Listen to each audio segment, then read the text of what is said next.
Video को पूरा ज़रूर देखिए, क्योंकि इस वीडियो के अंत तक आपको समझ आ जाएगा कि आखिर क्यों पूरी दुनिया अब स्पेस को अगला बैटलफील्ड मान रही है और कैसे इंडिया इस रेस में तेज़ी से आगे बढ़ रहा है। अगर वीडियो देखते समय आपके मन में कोई सवाल या राय आए, तो उसे कमेंट में ज़रूर लिखिए। तो चलिए, वीडियो शुरू करते हैं। इस समय आपके सिर के ऊपर अंतरिक्ष में हज़ारों सैटेलाइट्स घूम रही हैं। कुछ अमेरिका की हैं, कुछ चाइना की और कुछ भारत की। लेकिन ये सिर्फ मशीन्स नहीं हैं। यही सैटेलाइट्स दुनिया का इंटरनेट चलाती हैं। यही मिसाइल्स गाइड करती हैं। यही युद्ध जिताती हैं। और एक्सपर्ट्स मानते हैं कि अगर भविष्य में वर्ल्ड वॉर हुआ, तो उसकी शुरुआत स्पेस से हो सकती है। इसीलिए आज अमेरिका और चाइना अरबों डॉलर अंतरिक्ष पर खर्च कर रहे हैं। लेकिन इसी बीच एक ऐसा देश तेज़ी से आगे बढ़ रहा है जिसे कभी दुनिया ने सीरियसली लिया ही नहीं था।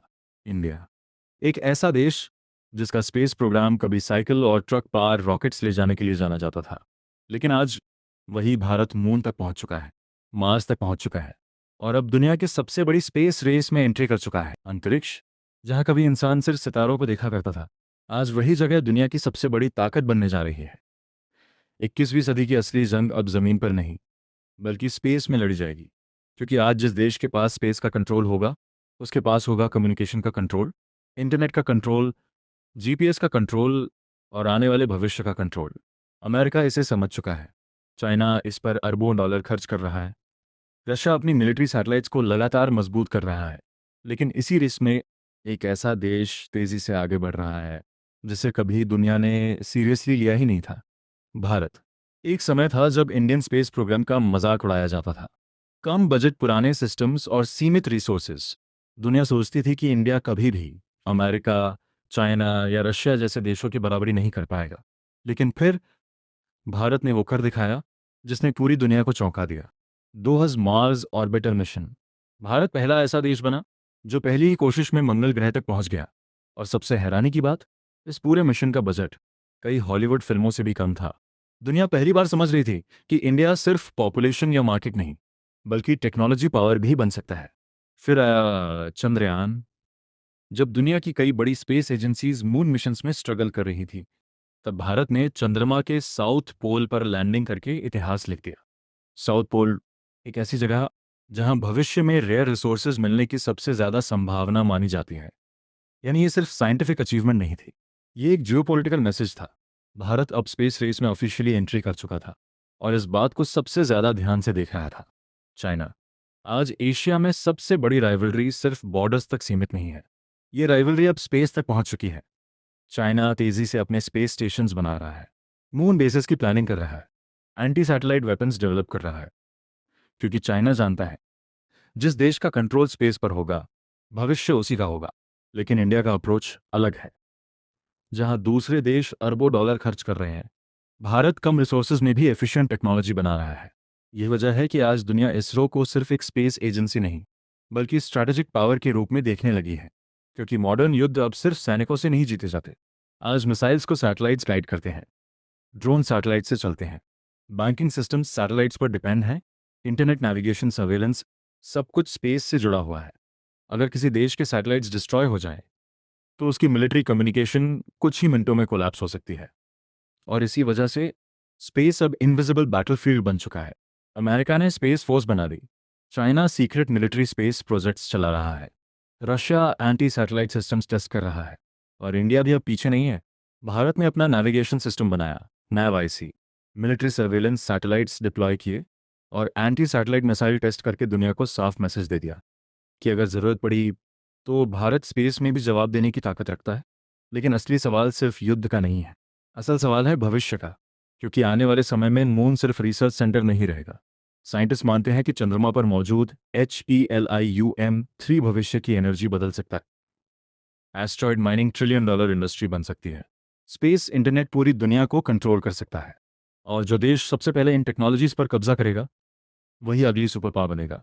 इसीलिए अब दुनिया की सबसे बड़ी ताकतें धीरे धीरे अपनी नज़र स्पेस पर टिकाती जा रही हैं। और इसी बीच भारत अपना सबसे बड़ा मिशन तैयार कर रहा है, गगनयान। एक ऐसा मिशन बारो जो भारत को उन चुनिंदा देशों की लिस्ट में शामिल करेगा। धरती के ऊपर करीब 36,000 किलोमीटर दूर हजारों सैटेलाइट्स इस समय हमारी दुनिया को चला रहे हैं। आपका phone call, UPI payment, Google maps, weather forecast, यहाँ तक कि मॉडर्न मिसाइल्स भी इन सैटेलाइट्स पर डिपेंड हैं। मतलब अगर स्पेस एक दिन के लिए बंद हो जाए तो दुनिया की इकोनॉमी लिटरली रुक सकती है। और इसी वजह से आज स्पेस सिर्फ साइंस नहीं बल्कि ग्लोबल पॉलिटिक्स का सबसे डेंजरस बैटलफील्ड बन चुका है। कोल्ड वॉर के समय अमेरिका और सोवियत यूनियन ने स्पेस रेस शुरू की थी। उस समय लड़ाई सिर्फ प्रेस्टीज की थी, कौन पहले मून पर जाएगा, कौन ज़्यादा एडवांस रॉकेट बनाएगा। लेकिन आज की रेस अलग है। आज की स्पेस रेस का मतलब है ग्लोबल डोमिनेंस। अमेरिका के पास दुनिया का सबसे पावरफुल सैटेलाइट नेटवर्क है। उसकी मिलिट्री दुनिया के किसी भी कोने पर नजर रख सकती है। चाइना तेजी से अपनी स्पेस एम्पायर बना रहा है। उसने अपना स्पेस स्टेशन तैयार कर लिया, मून मिशंस भेज दिए और अब वो परमानेंट लूनार बेस बनाने की प्लानिंग कर रहा है।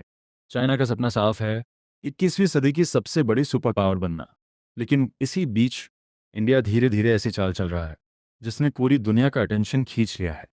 इसरो, एक ऐसी एजेंसी जो कम बजट में वो अचीवमेंट्स कर रही है जो कई बार अरबों डॉलर खर्च करने वाले देश भी नहीं कर पाते। जब इंडिया ने मार्स मिशन लॉन्च किया तो कई फॉरेन एक्सपर्ट्स को भरोसा ही नहीं था कि मिशन सक्सेसफुल होगा। लेकिन मिशन सफल हुआ और उसी दिन दुनिया को समझ आ गया कि इंडिया अंडर एस्टिमेट करने की गलती नहीं करनी चाहिए। फिर आया CHANDRAYAN-3। रशिया का LUNA-25 क्रैश हो गया। दुनिया की नज़र मून पर थी और उसी समय भारत ने मून के साउथ पोल पर सक्सेसफुल लैंडिंग करके इतिहास लिख दिया। पूरी दुनिया में हेडलाइंस चल रही थी, India creates history, new space power rises. लेकिन असली कहानी हेडलाइन से भी बड़ी थी। मून का साउथ पोल फ्यूचर का गोल्ड माइन माना जाता है। साइंटिस्ट मानते हैं कि वहां वाटर, आइस और रेयर मिनरल्स मौजूद हो सकते हैं। यानी आने वाले समय में जो देश मून रिसोर्सेज पर कंट्रोल करेगा वो एनर्जी और टेक्नोलॉजी दोनों में पावरफुल बन सकता है। और यही वजह है कि अब मून भी जियोपॉलिटिकल कंपटीशन का हिस्सा बन चुका है। लेकिन स्पेस का सबसे डेंजरस हिस्सा अभी बाकी है, मिलिट्री स्पेस वॉरफेयर। आज दुनिया के कई देशों के पास ऐसे वेपन्स हैं जो सैटेलाइट्स डिस्ट्रॉय कर सकते हैं। इन्हें एंटी सैटेलाइट वेपन्स कहा जाता है। अगर युद्ध के समय किसी देश के कम्युनिकेशन सैटेलाइट्स खत्म कर दिए जाएं, तो उसकी सेना ब्लाइंड हो सकती है। कोई जीपीएस नहीं, कोई सिक्योर कम्युनिकेशन नहीं, कोई एक्यूरेट मिसाइल टारगेटिंग नहीं। मतलब मॉडर्न वॉर कुछ ही घंटों में बदल सकता है। अमेरिका इसे समझ चुका है, इसलिए उसने स्पेस फोर्स बनाई। China secretly space weapons develop कर रहा है। रशिया लगातार सैटेलाइट वॉरफेयर टेस्ट कर रहा है। और इंडिया ने भी साफ मैसेज दे दिया कि वो सिर्फ पीसफुल ऑब्जर्वर नहीं है। 2019 मिशन शक्ति, भारत ने एंटी सैटेलाइट मिसाइल टेस्ट करके सैटेलाइट डिस्ट्रॉय किया। पूरी दुनिया समझ गई कि इंडिया अब स्पेस सिक्योरिटी को लेकर सीरियस है। लेकिन इंडिया की सबसे बड़ी ताकत सिर्फ मिसाइल्स नहीं है। इंडिया की सबसे बड़ी ताकत है कॉस्ट एफिशिएंसी और इंटेलिजेंट इंजीनियरिंग। जहां दूसरे देश बिलियंस खर्च करते हैं, इंडिया कंपैरेटिवली कम बजट में एडवांस्ड मिशंस कंप्लीट कर रहा है। और यही चीज़ फॉरेन कंपनीज को भी अट्रैक्ट कर रही है। आज कई इंटरनेशनल सैटेलाइट्स इंडियन रॉकेट से लॉन्च हो रहे हैं। मतलब स्पेस अब इंडिया के लिए सिर्फ साइंस प्रोजेक्ट नहीं बल्कि इकोनॉमिक अपॉर्चुनिटी भी बन चुका है। प्राइवेट इंडियन स्पेस स्टार्टअप्स तेजी से बढ़ रहे हैं। Rocket manufacturing, satellite technology, space data industry का सब कुछ एक्सपैंड हो रहा है। और शायद आने वाले वर्षों में इसी सोच के साथ इंडिया ने धीरे धीरे अपना स्पेस इकोसिस्टम बनाना शुरू किया। इसरो ने छोटे कदम लिए, लेकिन हर कदम कैलकुलेटेड था। और फिर वो दिन आया जिसने दुनिया को सरप्राइज कर दिया, मार्स मिशन। इतने कम बजट में मार्स तक पहुंचना दुनिया के लिए अनबिलीवेबल था। कई एक्सपर्ट्स को लगता था मिशन फेल होगा, लेकिन जब भारत का स्पेसक्राफ्ट सक्सेसफुली मार्स ऑर्बिट में पहुंचा तो पूरी दुनिया ने पहली बार इंडिया को अलग नजर से देखना शुरू किया। ये सिर्फ एक साइंटिफिक मिशन नहीं था, ये जियोपॉलिटिकल सिग्नल था, एक मैसेज कि इंडिया अब टेक्नोलॉजी रेस में पीछे नहीं रहने वाला। फिर चंद्रयान आया और CHANDRAYAN-3 ने वो कर दिखाया जो दुनिया के कई पावरफुल नेशंस नहीं कर पाए थे। मून के साउथ पोल पर लैंडिंग। पूरी दुनिया इंडिया को देख रही थी। इसरो के साइंटिस्ट रो रहे थे, लाखों लोग टीवी स्क्रीन्स पर सेलिब्रेशन कर रहे थे। लेकिन इमोशन से अलग इस अचीवमेंट का स्ट्रेटेजिक मतलब और भी बड़ा था। मून फ्यूचर का रिसोर्स हब बन सकता है। वाटर आइस का मतलब फ्यूल प्रोडक्शन, रेयर मिनरल्स का मतलब एडवांस्ड एनर्जी सिस्टम्स। यानी भविष्य में मून सिर्फ रिसर्च सेंटर नहीं रहेगा, वो इकोनॉमिक और मिलिट्री इंपॉर्टेंस दोनों रखेगा। और इसी वजह से अब मून पर भी जियोपॉलिटिकल कंपटीशन शुरू हो चुका है। अमेरिका आर्टेमिस प्रोग्राम चला रहा है, चाइना लूनर बेस की प्लानिंग कर रहा है, रशिया पार्टनरशिप ढूंढ रहा है और इंडिया धीरे धीरे लेकिन लगातार आगे बढ़ रहा है। लेकिन स्पेस की दुनिया सिर्फ एक्सप्लोरेशन तक सीमित नहीं है। असल खेल मिलिट्री कंट्रोल का है। आज सैटेलाइट्स किसी देश की आंखें हैं। अगर सैटेलाइट्स खत्म तो सर्वेलेंस खत्म, नेविगेशन खत्म, कम्युनिकेशन खत्म। यानी मॉडर्न कंट्री कुछ घंटों में क्रिपल हो सकती है। इसीलिए कई देशों ने सीक्रेट स्पेस वेपन्स तैयार करने शुरू कर दिए। Anti satellite missiles, cyber attacks on satellites, orbital warfare concepts. कुछ एक्सपर्ट्स तो ये तक मानते हैं कि भविष्य का वर्ल्ड वॉर स्पेस इंफ्रास्ट्रक्चर पर अटैक से शुरू हो सकता है, और शायद यही वजह है कि इंडिया भी अब तेजी से अपनी स्पेस सिक्योरिटी बढ़ा रहा है। मिशन शक्ति ने दुनिया को दिखा दिया कि इंडिया जरूरत पड़ने पर सैटेलाइट डिस्ट्रॉय करने की कैपेबिलिटी रखता है। लेकिन इंडिया सिर्फ युद्ध की तैयारी नहीं कर रहा, इंडिया फ्यूचर इकोनॉमी की भी तैयारी कर रहा है। प्राइवेट स्पेस स्टार्टअप्स तेजी से बढ़ रहे हैं, इंडियन कंपनीज रॉकेट्स बना रही हैं, सैटेलाइट टेक्नोलॉजी एक्सपोर्ट हो रही है, और आने वाले समय में स्पेस इंडस्ट्री $1 ट्रिलियन मार्केट बन सकती है। जिसका मतलब है, जो देश स्पेस इकोनॉमी में आगे होगा वही ग्लोबल इन्फ्लुएंस में भी आगे होगा। और शायद यही वजह है कि आज दुनिया इंडिया को सिर्फ डेवलपिंग नेशन नहीं बल्कि राइजिंग टेक्नोलॉजिकल पावर की तरह देखने लगी है, क्योंकि ताकत सिर्फ सेना से नहीं आती, विजन से आती है। और स्पेस अब उसी विजन की सबसे बड़ी परीक्षा बनने जा रहा है। शायद आने वाले वर्षों में जब इंसान मून पर सिटीज बनाएगा, मार्स पर मिशंस भेजेगा और स्पेस रिसोर्सेज के लिए कंपटीशन करेगा। एक तरफ अमेरिका की नासा, दूसरी तरफ चाइना का तेजी से बढ़ता स्पेस प्रोग्राम, और इनके बीच भारत का इसरो, एक ऐसी एजेंसी जिसने लिमिटेड बजट में वो कर दिखाया जो कई सुपर पावर्स भी नहीं कर पाई। लेकिन इस कहानी को समझने के लिए हमें वापस जाना होगा कोल्ड वॉर के दौर में, जब अमेरिका और सोवियत यूनियन के बीच स्पेस रेस शुरू हुई थी। मून लैंडिंग सिर्फ साइंस नहीं थी, वो दुनिया को ताकत दिखाने का तरीका था। अमेरिका ने नासा के जरिए मैसेज दिया, हम टेक्नोलॉजी में सबसे आगे हैं, और उसी दिन से स्पेस ग्लोबल पावर का सिंबल बन गया। आज भी नासा दुनिया की सबसे पावरफुल स्पेस एजेंसी मानी जाती है। उसके पास एडवांस्ड रॉकेट्स हैं, डीप स्पेस मिशंस हैं, और मिलिट्री लेवल सैटेलाइट सिस्टम्स भी। लेकिन पिछले कुछ सालों में एक नया चैलेंजर तेजी से उभरा है, चाइना ने समझ लिया कि अगर उसे अमेरिका को चैलेंज करना है तो सिर्फ इकोनॉमी से काम नहीं चलेगा, उसे स्पेस डोमिनेशन भी चाहिए। इसीलिए चाइना अरबों डॉलर स्पेस प्रोग्राम पर खर्च कर रहा है। उसने अपना स्पेस स्टेशन बना लिया, मून मिशंस भेज दिए, मार्स तक स्पेसक्राफ्ट पहुंचा दिया, और अब चाइना ओपनली मून बेस की प्लानिंग कर रहा है। लेकिन इसी बीच एक तीसरा नाम दुनिया को सरप्राइज कर रहा था, इंडिया। क्योंकि इंडिया के पास ना अमेरिका जैसा पैसा था, ना चाइना जैसा मैसिव बजट, फिर भी इसरो लगातार इम्पॉसिबल अचीवमेंट्स कर रहा था।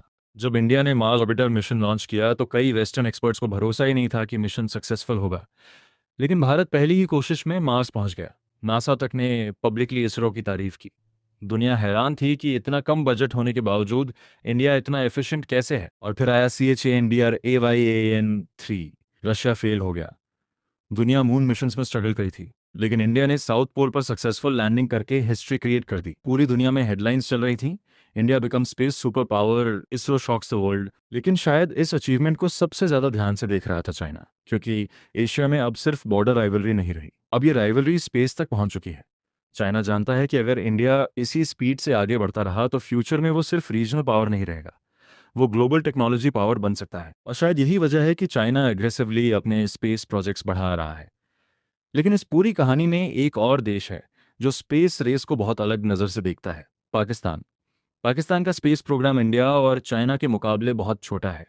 उसके पास लिमिटेड सैटेलाइट कैपेबिलिटी है, और यही वजह है कि साउथ एशिया में स्पेस डोमिनेंस पूरी तरह इंडिया की तरफ झुकती जा रही है। आज इंडिया के पास नेविगेशन सिस्टम्स हैं, मिलिट्री सर्वेलेंस सैटेलाइट्स हैं, लॉन्च कैपेबिलिटी है, मून मिशंस है, जबकि पाकिस्तान अभी लार्जली फॉरेन सपोर्ट और इंपोर्टेड टेक्नोलॉजी पर डिपेंड करता है। यानी आने वाले समय में साउथ एशिया की टेक्नोलॉजिकल बैलेंस और ज़्यादा इंडिया की तरफ जा सकती है, और यही चीज़ जियोपॉलिटिकल इक्वेशन बदल सकती है।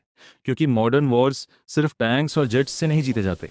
आज सैटेलाइट्स ही मिसाइल्स गाइड करते हैं, सैटेलाइट्स ही एनिमी मूवमेंट ट्रैक करते हैं, सैटेलाइट्स ही कम्युनिकेशन चलाते हैं। अगर किसी देश के सैटेलाइट्स डिस्ट्रॉय हो जाएं तो उसकी मिलिट्री कैपेबिलिटी कुछ ही घंटों में कोलैप्स हो सकती है। इसीलिए अमेरिका ने स्पेस फोर्स बनाई, China anti satellite weapons develop कर रहा है, रशिया ऑर्बिटल वॉरफेयर कॉन्सेप्ट्स पर काम कर रहा है, और इंडिया ने भी मिशन शक्ति के जरिए साफ मैसेज दे दिया कि ज़रूरत पड़ने पर वो स्पेस बैटलफील्ड में भी उतर सकता है। लेकिन असली सवाल सिर्फ युद्ध का नहीं है, असल सवाल है भविष्य की सुपर पावर कौन बनेगा। नासा के पास एक्सपीरियंस है, चाइना के पास मैसिव फंडिंग, लेकिन शायद इस पूरी कहानी का सबसे खतरनाक हिस्सा अभी बाकी है। क्योंकि स्पेस रेस सिर्फ साइंस नहीं है, ये पावर की रेस है, कंट्रोल की रेस है, और भविष्य पर कब्जे की रेस है। आज सैटेलाइट्स हमारी दुनिया चला रहे हैं, internet, banking, military, communication, GPS, सब कुछ स्पेस पर डिपेंड करता है। और जिस दिन किसी बड़ी ताकत ने दुश्मन के सैटेलाइट्स डिसेबल कर दिए, उस दिन पूरी दुनिया कुछ ही घंटों में बदल सकती है। इसीलिए अमेरिका स्पेस फोर्स बना रहा है, चाइना मून बेसिस की प्लानिंग कर रहा है, रशिया ऑर्बिटल वेपन्स पर रिसर्च कर रहा है, और इसी बीच भारत भी धीरे धीरे उस लेवल पर पहुंच रहा है जहां दुनिया उसे इग्नोर नहीं कर सकती। नासा अब इसरो के मिशंस को ध्यान से देखता है। चाइना इंडिया की ग्रोइंग स्पेस कैपेबिलिटी को सीरियसली लेता है। और साउथ एशिया में टेक्नोलॉजिकल बैलेंस तेजी से बदल रहा है। क्योंकि ये सिर्फ रॉकेट्स की कहानी नहीं है, ये उस देश की कहानी है जिसने कम रिसोर्सेज होने के बावजूद दुनिया को अपनी कैपेबिलिटी दिखा दी। एक ऐसा देश जिसे कभी डेवलपिंग नेशन कहा जाता था, लेकिन आज वही देश मून तक पहुंच चुका है, मार्स तक पहुंच चुका है, और अब भविष्य की सबसे बड़ी रेस में शामिल हो चुका है। शायद आने वाले वर्षों में जब इंसान मून पर सिटीज बनाएगा, मार्स पर कॉलोनीज बसाएगा और स्पेस रिसोर्सेज के लिए नई लड़ाइयां शुरू होंगी, तब इतिहास में सिर्फ नासा और चाइना का नाम नहीं लिखा जाएगा। उस इतिहास में इसरो का नाम भी होगा। और शायद उस समय दुनिया का सबसे बड़ा सवाल ये नहीं होगा कि स्पेस किसने एक्सप्लोर किया।